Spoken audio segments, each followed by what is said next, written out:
যখন গয়াধামে পিণ্ড দিতে যাবেন কত পুরুষ বলুন? 5 পুরুষ 7 পুরুষ। আর ওই ঋষিরা শাণ্ডিল্য ঋষি, তারপর আর কি কি ঋষি? ভরদ্বাজ ঋষি, অঙ্গিরস ঋষি। এই যে তাদের আপনারা গোত্র দাবি করেন, যেখানে নিজের বংশের 3 পুরুষ 5 পুরুষ 7 পুরুষের বেশি বলতে পারছেন না, সেখানে সত্য যুগে ঋষিরা, ত্রেতা যুগে ঋষিরা, দাপর যুগে ঋষিরা, ওদের যে আমরা বংশ, এটা যে বর্ণসংকর হয়নি, কি করে প্রমাণ করবে? সেই জন্য চৈতন্য মহাপ্রভু বললেন, পদ্মপুরাণে যে শ্লোকটি আছে, হ্যাঁ, চাতুর্বর্ণাশ্রমে হইয়া যদি কৃষ্ণ নাহি ভজে, সকর্ম করিয়াও সে রৌরবে পড়িব। কি করবেন? অতএব ব্রাহ্মণ, ক্ষত্রিয়, বৈশ্য, শূদ্র আপনারা যারা যারা আছেন, পড়ুন, প্রশ্ন না করে খালি পড়ুন।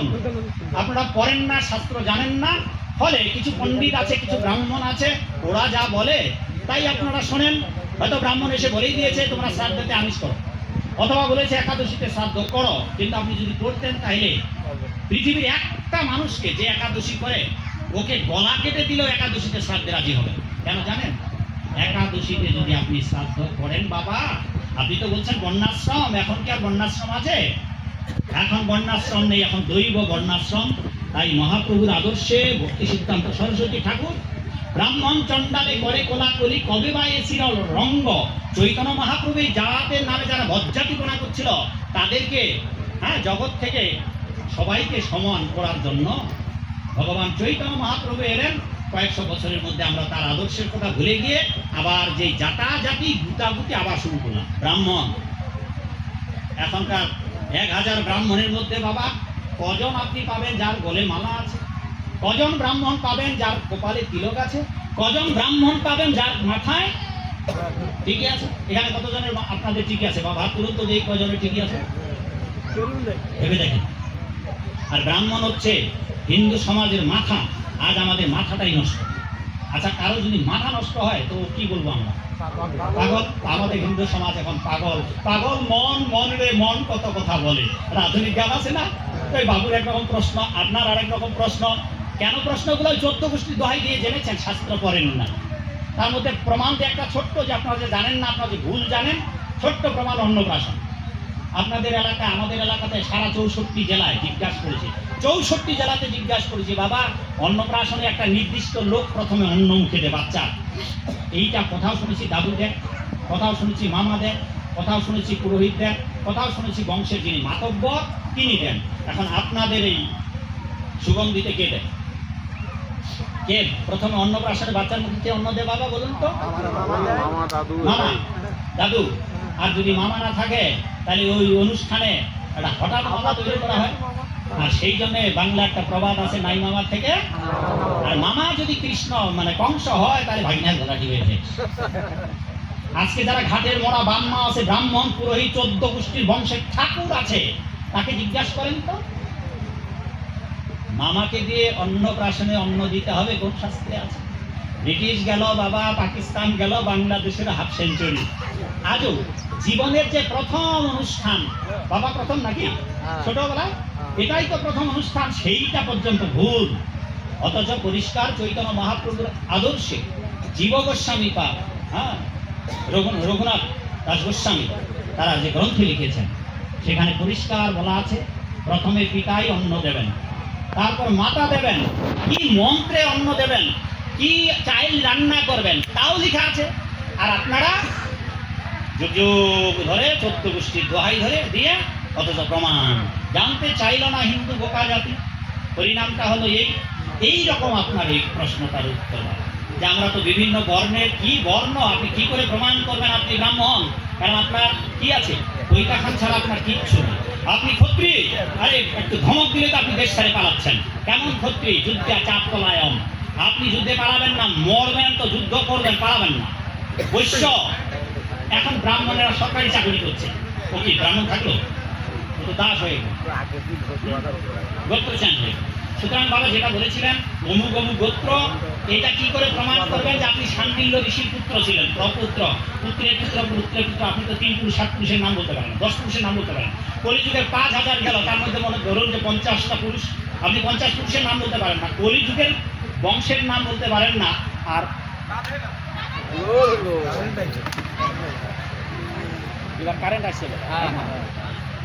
এই হচ্ছে সমস্যা। বাবা দাও, লাইন দাও।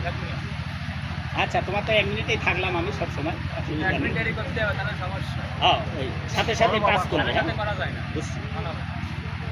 তো যে কথা বলতেছিলাম মাগো, অতএব বাবা এইগুলো নিজেরা সামাজিকভাবে চেষ্টা করুন, নাইলে হবে না। কারণ সমাজের লোকের বহুমত বহু পথ নিয়ে মানুষ জঞ্জাল করবে। আচ্ছা, মামলা মোকদ্দমায় 2 জনের পক্ষে উকিল থাকে। আচ্ছা, বিচার করে কে বাবা? জনগণ, উকিল নাকি যিনি বিচারক? সেই জন্য মহাপ্রভু বললেন, বিচার করিয়া মনে ভক্তিরস আস্বাদনে মধ্যস্থ ভাগবত। কারণ আপনার কথাটা ঠিক না আমার কথাটা ঠিক, দেখতে হবে যে শাস্ত্রে কোনটা। সেই জন্যে বাবা বর্ণাশ্রমী মার্গী হন, অসুবিধা নেই যদি আপনি বর্ণাশ্রম পালন করেন। কিন্তু এখনকার মানুষ বর্ণাশ্রম পালনে যথেষ্ট নয়, কেন পালন করতে পারছে না। ফলে এখন কলিযুগে জন্ম না যায়তে শূদ্র, এই কলিযুগের মানুষ জন্মের পর সবাই শূদ্র। ফলে সংস্কার দ্বিজ উচ্চতে, তাই সংস্কার করে চৈতন্য মহাপ্রভুর আদর্শে নিজেদেরকে ওই সমস্ত গণ্ডি থেকে মুক্ত করুন আর গোবিন্দের ভাবনায় ভাবিত হন। আপনি ব্রাহ্মণ হয়ে যদি গোবিন্দের ভজনা না করেন, আপনি দিন রাত যদি মন্দিরে বসে কালী মন্দিরে, শিবের মন্দিরে, লোকনাথের মন্দিরে, ভোলানাথের মন্দিরে ঘন্টা পেতেন, শেষ আপনার জীবন। আপনি ব্রাহ্মণ হন। সমস্যাটা হচ্ছে, ক্ষমা করবেন বাবা, এখন যে আমাদের সমাজে ব্রাহ্মণেরা আছে তারা যদি পতিত না হতো তবে আজ আমাদের এতটা দুর্গতি হতো না। কারণ তখনকার দিনে রাজা, বাদশাহ, সম্রাট ব্রাহ্মণের অঙ্গুলি হেলনে কথা শুনতে উঠবস করতো। এখন মানুষ ব্রাহ্মণের কথা শোনেই না, কারণ ব্রাহ্মণ এখন সব খায়। অধিকাংশ ব্রাহ্মণেরাই। সেই জন্য বাবা সবাইকে গোবিন্দ ভজনা করতে হবে। তাই ব্রাহ্মণ, চন্ডাল, চামার, মুচি আমরা এক জায়গায় লাইন করে খেতে পারি। তখন আর ভেদাভেদ নেই, কারণ এই ভেদাভেদটা মহাপ্রভু হরিনাম প্রচার করে বলছেন যে না, এই ভেদাভেদ রেখো না। কারণ এখন কলিযুগের মানুষ অল্পায়ু। আপনি বর্ণাশ্রম ধর্ম পালন করতে পারলে যথেষ্ট, কিন্তু আপনি তো পালন করতে পারবেন না। আর যদি বা বর্ণাশ্রম ধর্ম পালন করেনও, কিন্তু গোবিন্দ তো ভজনা করতে হবে। কেবল বর্ণাশ্রম পালন করলে আপনি গোবিন্দকে লাভ করতে পারবেন না। বর্ণাশ্রমে স্বর্গে যাবেন, ব্রহ্মলোকে যাবেন, দেবলোকে যাবেন, কিন্তু যদি আপনি গোবিন্দের ভজনা করেন তবে তো আর আপনি বর্ণাশ্রম থাকলেন না। তখন আপনার গোত্র চেঞ্জ হয়ে গেল, তখন আপনি গোবিন্দের ভজনা করায়। জেনে নিন, আপনারা যারা গোবিন্দের ভজনা করছেন, ভগবানকে নিবেদন করে প্রসাদ খাচ্ছেন, তারা ওই গোত্রগুলো নয়। তারা কি গোত্র আপনারা জানেন? যারা গোবিন্দের ভজনা করছে বাবা, ভাগবতে ওটা আছে। হ্যাঁ, কেউ বলতে পারবেন? যারা কৃষ্ণ ভজন, ভগবত প্রসাদ ভজন করছে, তারা নয় শাণ্ডিল্য গোত্র, নয় অচ্যুত না, নয় তারা কি কশ্যপ গোত্র, তারা সবাই অচ্যুত গোত্র। অচ্যুত মানে গোবিন্দ। আমরা গোবিন্দের কাছ থেকে এসেছি, তাই আমরা গোবিন্দের সেবক। অচ্যুত যিনি কোনো কাজ থেকে কোনোখান থেকে চ্যুত হন না, সেই অনাদি আদি গোবিন্দ। যারা গোবিন্দের চরণে আশ্রিত, তাদের বেদমন্ত্র পাঠ করার সময় বা যাগযজ্ঞ করার সময় দেখবেন আমাদের পুরোহিতরা উচ্চারণ করবে অচ্যুত আনন্দ গোত্র, অচ্যুত গোত্র। আর সচরাচর সমাজের লোকেরা শাণ্ডিল্য গোত্র গোত্র না জানিয়া সবাই বলে আমরা কশ্যপ গোত্র, কিন্তু প্রমাণ দেখাতে পারবেন না যে কোন গোত্র। কারণ লক্ষ লক্ষ, সত্য যুগের আয়ুষ্কাল ছিল 17 লক্ষ বছর, তারও বেশি। ত্রেতা যুগের আয়ুষ্কাল ছিল 12 লক্ষের অধিক। দ্বাপর যুগের আয়ুষ্কাল ছিল 8,64,000। কলি যুগের বয়স চলে গেল 5,000। কি করে ওগুলো মনে রাখবেন? ওগুলো নথিপত্র কোথায়, আপনার দলিল পত্র কোথায় যে আপনি ওই ঋষির বংশধর? কিচ্ছু করার নেই, আমরা বর্ণ সংকর হয়ে গেছি। সেই জন্যেই চতুর্বর্ণাশ্রমী যদি কৃষ্ণ নাই ভজে, সকর্ম করিয়াও সে রৌরবে নরকে মজে। অতএব কৃষ্ণ নাম করুন। 1 নম্বর গলে মালা, 2 নম্বর একাদশী, 3 নম্বর হরিনাম জপ, 4 নম্বর ভগবানকে নিবেদন করে প্রসাদ। আর এই 4টার একটাও যদি না করেন, ছোট্ট একটা কাহিনী বলি, তারপর একটা মজার কাহিনী বলে। বাবা এখন 10টা বাজে, শেষ করতে হবে নাকি?